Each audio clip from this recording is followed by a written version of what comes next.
জাহাঙ্গীৰৰ আত্মাৰ সদগতি কামনাৰে এবাৰ সুনীল গগৈৰ গাঁওবাসীয়ে প্ৰাৰ্থনা কৰিছে। জাহাঙ্গীৰৰ আত্মাৰ সদগতি কামনাৰে সুনীল গগৈৰ গাঁওবাসীয়ে মৌন প্ৰাৰ্থনাৰ লগতে এক বিশেষ সভাৰ আয়োজন কৰিছে আৰু লগতে তদন্ত ক্ষিপ্ৰতৰ কৰিবলৈ আৰক্ষীক আহ্বান জনাইছে সুনীল গগৈৰ গাঁওবাসীয়ে।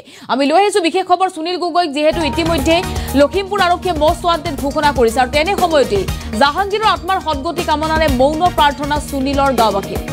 জাহাঙ্গীৰৰ আত্মাই স্বৰ্গত স্থান পাবলৈ গাঁওবাসীয়ে প্ৰাৰ্থনা কৰিছে। গাঁৱৰ ৰাইজে এক সভাৰ আয়োজন কৰিছে আৰু ঘটনাৰ তদন্ত ক্ষিপ্ৰতৰ কৰিবলৈ আৰক্ষী তথা চৰকাৰক আহ্বান জনাইছে খাপতীয়া চেতিয়া গাঁওবাসীয়ে। মৃতদেহৰ DNA ৰিপৰ্টক লৈ সন্দেহ প্ৰকাশ কৰিছে গাঁওবাসীয়ে। জয়ন্ত গোস্বামীক তদন্তৰ আওতালৈ অনাৰ দাবী জনাইছে গাঁওবাসীয়ে। কেতবোৰ অসন্তুষ্টিও গাঁওবাসীয়ে প্ৰকাশ কৰিছে, যিহেতু সুনীল গগৈক বিচাৰি আৰক্ষীৰ অনুসন্ধান অব্যাহত আছে।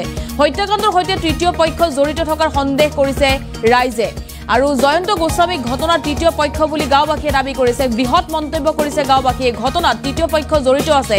জয়ন্ত গোস্বামীক বিচাৰি উলিয়াবলৈ আহ্বান জনাইছে আৰক্ষীক। চৰকাৰে কিয় ঘটনাৰ উচিত তদন্ত কৰিব পৰা নাই বুলি প্ৰশ্ন কৰিছে ৰাইজে আৰু সমগ্ৰ ঘটনাত মন্ত্ৰী বিধায়ক জড়িত থকাৰো সন্দেহ কৰিছে গাঁওবাসীয়ে।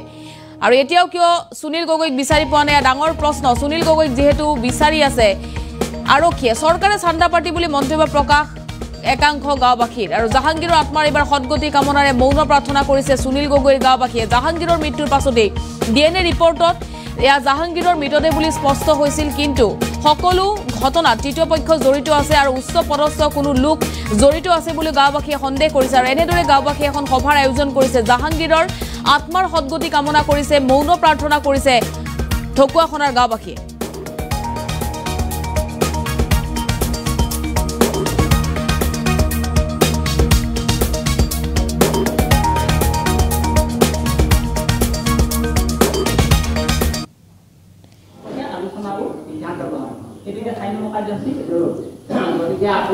আৰু আমি আপোনালোকক দেখুৱাইছো বিশেষ সভাৰ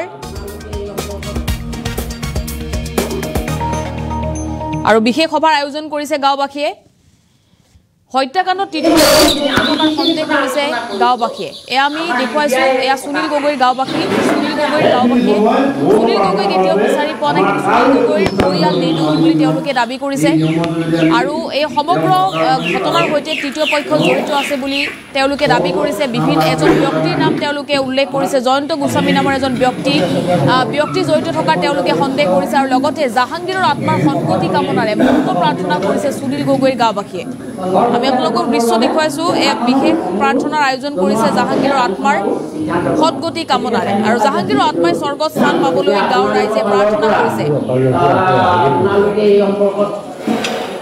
আৰু তদন্ত ক্ষিপ্ৰতৰ কৰিবলৈ আৰক্ষী চৰকাৰক আহ্বান খাপতীয়া চেতিয়া গাঁওবাসীৰ। মৃতদেহৰ DNA ৰিপৰ্টক লৈ গাঁওবাসীয়ে সন্দেহ কৰিছে আৰু জয়ন্ত গোস্বামীক তদন্তৰ আওতালৈ অনাৰ দাবী জনাইছে গাঁওবাসীয়ে। হত্যাকাণ্ডৰ সৈতে তৃতীয় পক্ষ জড়িত থকাৰ গাঁওবাসীয়ে সন্দেহ কৰিছে আৰু জয়ন্ত গোস্বামীক ঘটনাৰ তৃতীয় পক্ষ বুলি দাবী কৰিছে গাঁওবাসীয়ে। অৰ্থাৎ এই সমগ্ৰ ঘটনাৰ এক হয়তো অতি শীঘ্ৰেই নতুন মূৰ ল'ব।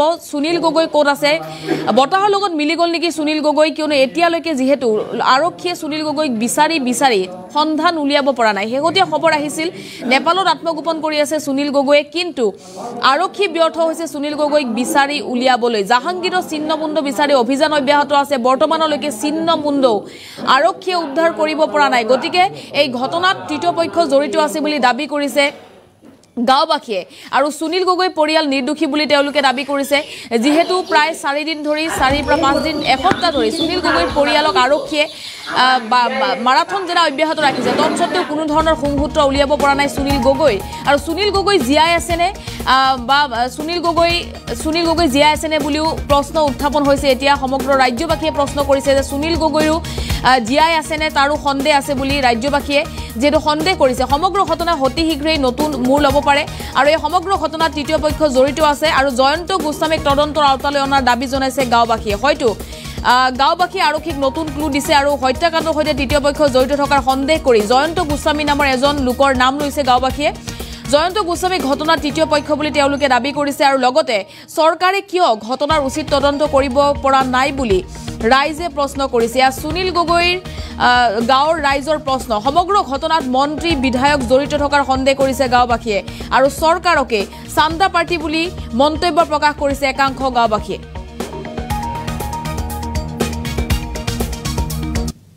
আমাৰ গাঁৱৰ মুৰব্বী শ্ৰদ্ধা জ্যেষ্ঠসকল, উন্নয়ন সমিতিৰ সম্পাদককে ধৰি বিষয়ববীয়াসকল, আইসকল আৰু ভাই বন্ধুসকল, ইতিমধ্যে সভাত আপোনালোকে উপস্থিত থাকি আমি কি প্ৰস্তাৱ গ্ৰহণ কৰিলোঁ সকলোৱে শুনিলে আৰু আমি আনুষ্ঠানিকভাৱে মিডিয়াৰ জৰিয়তে প্ৰশাসন তথা অসমবাসীক আমাৰ প্ৰস্তাৱসমূহ অৱগত কৰিব বিচাৰিছোঁ। আমি প্ৰথমে গ্ৰহণ কৰা প্ৰস্তাৱটো আছিলে শোক প্ৰস্তাৱ।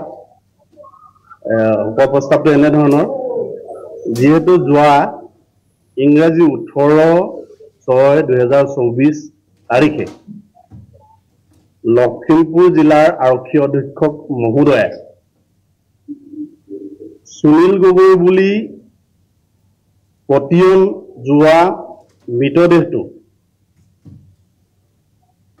জাহাংগীৰ হুছেইনৰ বুলিহে আনুষ্ঠানিকভাৱে ঘোষণা কৰে।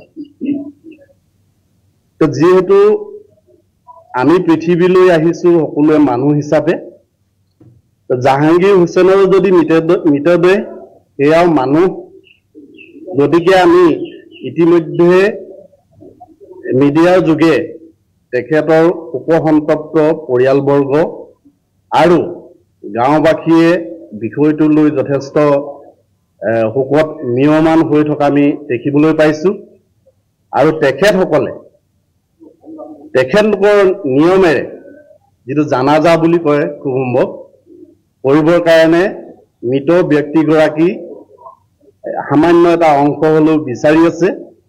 গতিকে আজিৰ সভাই আমি শোকসন্তপ্ত পৰিয়াল আৰু সেই গাঁৱৰ ধুবুৰীৰ গৌৰীপুৰৰ ঘোঁৰামৰা গাঁৱৰ সন্মানীয় ৰাইজক জনাব বিচাৰোঁ যে আমাৰ সামাজিক নিয়ম নীতি অনুসাৰে তেখেতক ইতিমধ্যে দাহ কৰা হৈছে আৰু আমি তেখেতলোকক জনাব বিচাৰোঁ নিশ্চয় তেখেতেও স্বৰ্গত স্থান লাভ কৰিছে। গতিকে হৈ যোৱা কথাটি নোহোৱা কৰিব পৰা ক্ষমতা আমাৰ কাৰোৱে নাই, সেয়া হয়তো বিধিৰ লিখন আছিল। গতিকে আমি আজিৰ সভাই উক্ত বিষয়টি ইমানতে সামৰণি মাৰিবৰ কাৰণে সেই গাঁওবাসীক অনুৰোধ জনাই সিদ্ধান্ত গ্ৰহণ কৰিছোঁ আৰু আমাৰ গাঁৱৰ সমূহ ৰাইজৰ হৈ আমি আজি সভাত শোকৰ প্ৰস্তাৱ গ্ৰহণ কৰিছোঁ যাতে মৃতকৰ আত্মাই চিৰশান্তি লাভ কৰে। আমাৰ দ্বিতীয় প্ৰস্তাৱটি আছিল জয়ন্ত গোস্বামীক তদন্তৰ আওতালৈ অনাৰ সন্দৰ্ভত।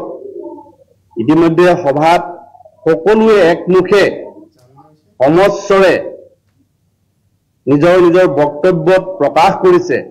বিশেষকৈ যোৱা 23 তাৰিখৰ যি ফোন কল আমি মিডিয়া যোগে জানিব পাৰিছোঁ, আমাৰ সুনীল গগৈ নিৰুদ্দেশ হোৱাৰ মূল কাৰণটোৱে হ'ল জনস্বাস্থ্য কাৰিকৰী ঘিলামৰা সংমণ্ডলৰ এই সময়ৰ অভিযন্তা কাৰ্যবাহী অভিযন্তা জয়ন্ত গোস্বামীক এণ্টি কৰাপশ্যনৰ যোগেদি গ্ৰেপ্তাৰ কৰোৱাটোৱে হ'ল মূল কথা। কাৰণ সেই ফোন কলত স্পষ্ট হৈ পৰিছে যে তেতিয়াৰ পৰাই তেওঁৰ জীৱনলৈ সংশয় নামি আহিছে। গতিকে আমি চৰকাৰক সজোৰে দাবী জনাই প্ৰস্তাৱ গ্ৰহণ কৰোঁ যে তেখেতক গ্ৰেপ্তাৰৰ বেলিকা যদিও তেখেতৰ ঘৰত 80 লাখ টকা নগদ ওলোৱাৰ পাছতো আজি পৰ্যন্ত সেই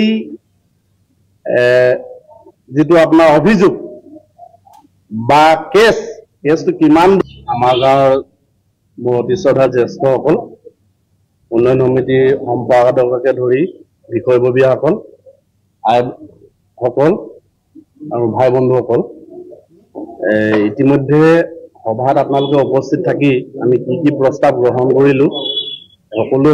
চেণ্টাৰ পাৰ্টিটো কি হ'ল আমাৰ চৰকাৰ বুলি ধৰিছোঁ, চৰকাৰ মিনিষ্টাৰলৈকে আছে। মিনিষ্টাৰ মানে কি হ'ল জিলা পৰ্যায়ৰ দায়িত্বশীল ব্যক্তিসকলো আছে বুলি আমি ধাৰণা কৰিছোঁ। কাৰণ আজি মানে যিটো ভিডিঅ' যোৱাকালি যিটো ভিডিঅ' ওলাইছে, ফোন ৰেকৰ্ডিং ওলাইছে, সেইটো কাৰণে আমি জানিব পাৰিছোঁ কি হ'ল চৰকাৰৰ লগত সম্পূৰ্ণ আছে মিনিষ্টাৰ MLA লৈকে জড়িত আছে বুলি আমি ধাৰণা কৰিছোঁ কাৰণ কি হ'লে নহ'লে ইমান দিনে কিয় একো এটা মন্তব্য দিয়া নাই আৰু তেখেতলোকে কিয় ইয়াত কি হ'ল মানুহৰ এটা দুখৰ মাত দিয়া নাই সেইটো কাৰণে আমি এটা প্ৰেছ মিল দিয়া নাই গতিকে আমি সন্দেহ হৈছে বুলি আমি ধাৰণা কৰিছোঁ DNA ৰিপৰ্টৰ ওপৰতো আপোনালোকৰ সন্দেহ উপজিছিল সেইটো স্পষ্ট আজিলৈকে দিয়া নাই যেতিয়া আমাৰ কি হ'ল ইলেক্ট্ৰিক মাধ্যম আৰু কি হ'ল পেপাৰ ধৰক কোনোদিন আমাক স্পষ্ট নাই পোৱা নাই গতিকে আমাৰ মানুহবিলাকৰ ৰাইজৰ আৰু ধাৰণাটো ভুল ধাৰণাতে হৈ আছে যিহেতু ভুল হৈছে বুলি আজি ৰাজহুৱা সভাত কি প্ৰস্তাৱ গ্ৰহণ কৰিছে আজিৰ প্ৰস্তাৱটো কি হ'ল আমাৰ সুনীল গগৈ পৰিয়াল সুৰক্ষা দিয়ক আৰু কি হ'ল এনেকে প্ৰতিদিনে নি শাস্তি নিদিয়ক মানসিক শাৰীৰিক আৰু মানসিক কষ্ট নিদিবৰ কাৰণে আৰু যাতে ভৱিষ্যতলৈ এনেকে নকওক আৰু এনেকে নি পেলাই শাস্তি নিদিয়ক আৰু যদি স্পষ্ট হৈছে সুনীল গগৈ মৃত হওক জীৱিত হওক আনি দিয়ক আৰু ধৰি আনক মানে জয়ন্ত গোস্বামীক তদন্তৰ আওতালৈ আনিবলৈ এই চেণ্টাৰ পাৰ্টিটো কি হ'ল আমাৰ চৰকাৰ বুলি ধৰিছোঁ চৰকাৰ মিনিষ্টাৰলৈকে আছে মিনিষ্টাৰ মানে কি হ'ল জিলা পৰ্যায়ৰ দায়িত্বশীল ব্যক্তিসকলো আছে বুলি আমি ধাৰণা কৰিছোঁ কাৰণ আজি মানে যিটো ভিডিঅ' যোৱাকালি যিটো ভিডিঅ' ওলাইছে